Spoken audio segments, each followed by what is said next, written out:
you have to play for who you're passionate for. You know, you've got to know the national anthem.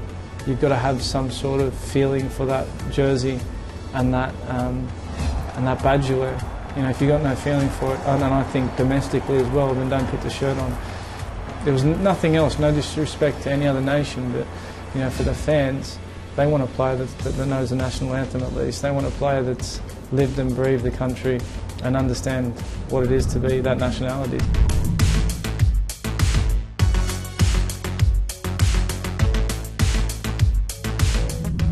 It's amazing, you know, the first World Cup, it's something I'll never forget about and something that I always want to build on, but it was pretty special.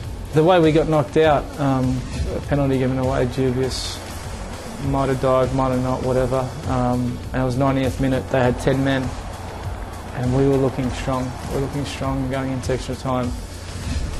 And I suppose it wasn't meant to be, and for Italy to go on and win it was a big thing for them, but also I suppose it was fantastic, you know, because I go back to the Japan game, the Croatia game, the way we won, you know, scoring 2 goals and then Croatia getting the draw to go through. So the whole experience, being in Germany, the setup was first class.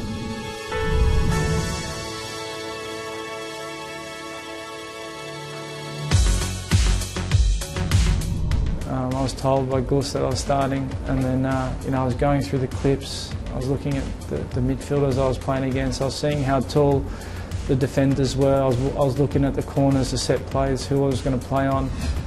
And wake up in the morning, Gus pulls me and he says to me that you're not starting.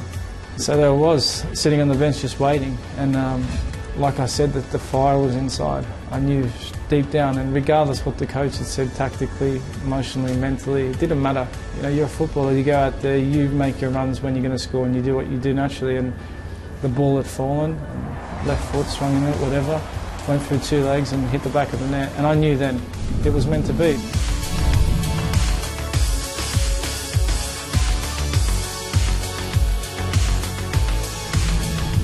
Again, we were sort of like in transitional stage of players, personnel, who was going to play, who was going to travel, the coach. You know, it was a lot of pressure on us media-wise, and I suppose when you've done it once, then the expectation means that you're going to do it again. You know, when I look at that game and look at the tackle that I made, then, you know, it's someone give me a red card for what is a red, what isn't a red. You know, probably the biggest thing that upset me about that game was reading a text message about my son crying because he didn't think it was a red card. You walk off and you think about everyone watching. You think about the kids watching, you think about the reaction, and you say to yourself, it's something that I need to take on the chin and learn from it.